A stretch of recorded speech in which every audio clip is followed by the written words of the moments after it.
আসসালামু আলাইকুম ওরহমতুল্লাহ। প্রিয় মুসলিম ভাই, আমরা অনেক সময় দ্বিধা দ্বন্দ্বের মধ্যে পড়ে যাই যে আমরা কি শবে কদরের নামাজ বিতিরের আগে পড়ব নাকি বিতিরের পরে পড়ব। এই বিষয়টি নিয়ে সব সময় সাধারণ মানুষের মনে একটি প্রশ্ন থেকেই যায় যে আমরা কি করব।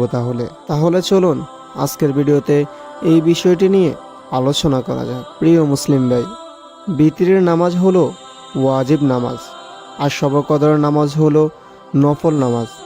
বিতিরের নামাজ জামাতের সাথে পড়া রমজান মাসে এটি সাহাবায়ে কেরাম রাদিয়াল্লাহু তাআলা আনহু থেকে প্রমাণিত। তাই রমজান মাসে বিতিরের নামাজ আমরা জামাতের সাথে পড়ি। কিন্তু আপনি যদি বিতিরের নামাজ ভোর রাত্রেও পড়েন তাহলেও কোনো সমস্যা নেই। বরঞ্চ আপনি যদি বিতিরের নামাজ ভোর রাত্রে পড়েন তাহলে আপনার নামাজটি তাহাজ্জুদের নামাজ হিসেবে গণ্য করা হবে। এই জন্য বিতিরের নামাজ পড়লেও কোনো সমস্যা নেই। আবার শবে কদরের নামাজ হলো নফল নামাজ।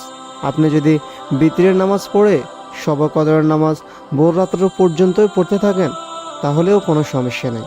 এই জন্য এই বিষয়টি নিয়ে দ্বিধাদ্বন্দ্বের মধ্যে পড়ার কিছুই নেই।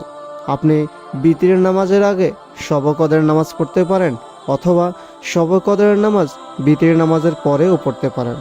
আল্লাহ রাব্বুল আলামিন আমাদেরকে সকলকে সঠিকভাবে বুঝার মতো তৌফিক দান করুন।